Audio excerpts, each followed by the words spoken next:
Here we are on day 14. Oh, okay, well, 7 days remaining. Okay, well, 7 days, 23 hours, however you want to call it, remaining. And yeah, so this is, well, pretty much, okay, well, I don't know, it's not really too different from my average life as such. I normally work from home, so okay, it's been different not being able to go out and get fast food and so on, but at the same time, I've been buying food at Checkers and getting scones and yeah, not the fanciest takeout food, but there's still some kind of takeout food that you can get, so it's not too bad. Yeah, the deaths and the deaths have gone up by 5 today, which is now up to 18 deaths, and it was 1,800 and I forgot the number of cases exactly, but yeah, it's gone up by, I think it was 96 cases today or something like that, so it spiked, like this is the first spike, I guess. So yeah, in other news for today, well, not really much up, okay,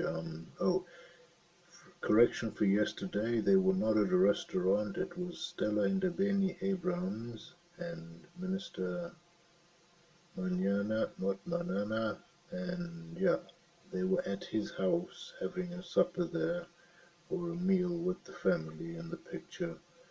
I'll try stick it in here somewhere or something, let you look at it quick. And yeah, so apologies for that. It was not at a restaurant, it was actually at his house with his family. So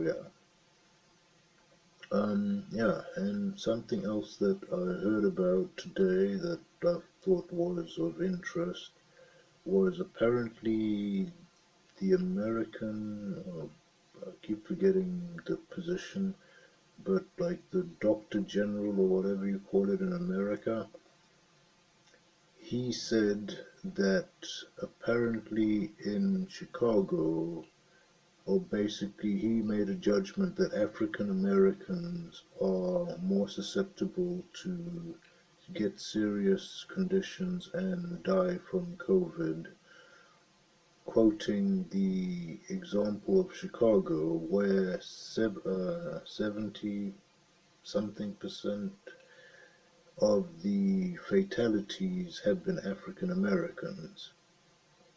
And he basically gave this as his reasoning that it's going to affect African people more than white people. Although there's an interesting twist to this because basically, if you look at Chicago, they're coming out of winter.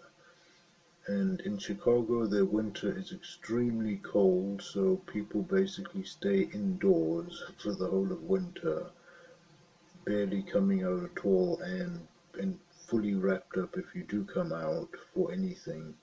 So basically you don't get any sun, therefore you don't get any vitamin D. Now I've been informed that basically the darker your skin, i.e. the more dark pigmentation or whatever you call it you have in your skin tone, the more the less vitamin D your body produces from exposure to the sun. So basically this means that the African American population in Chicago at this point in time would be vitamin D deficient unless they were taking supplements. Now this kind of made me wonder because when I heard about the statistics in Chicago, and I was thinking, hang on a second, if it is actually like African people, why don't we have like crazy numbers taking off in Africa? Okay, well, actually, let me not speak too soon.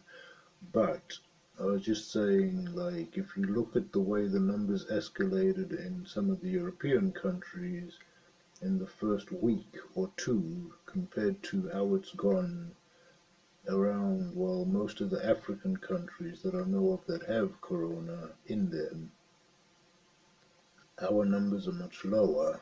And when I thought about the vitamin D factor and the fact that, well, pretty much if you're in Africa, you can't really avoid being in the sun for some time. I mean, fine, I guess if you're like really la-di-da and you've got undercover parking and like an air-conditioned, whatever you want to call it, then yeah, I mean, air-conditioned garage or something like that, then yeah, I guess you could avoid the sun entirely.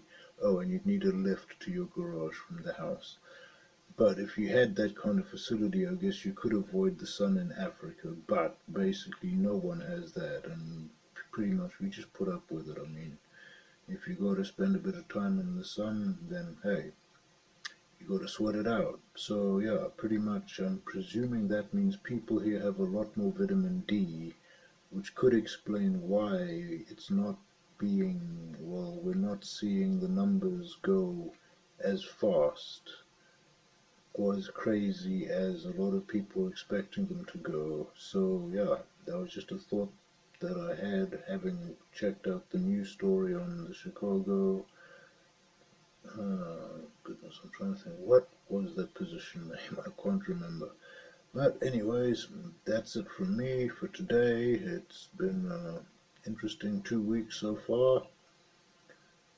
Moving on and moving forwards, 1 week counting down, although I still think there might be an extension, but there might not be. Wait and see what happens. Should be kind of interesting to watch the news for the next few days, waiting to see, along with everyone else, I'm guessing, who's also kind of wondering if there's going to be an extension or if it's going to be 21 days. And what exactly happens on day 22 is a very interesting question. Like, do we just come out of our houses and go back to normal, or yeah, it's going to be interesting. And 7 days and 23 hours, and I guess about 40 minutes left to go. So yeah, that's it from me. Salute, have a good one. Till next time, I'm out of here.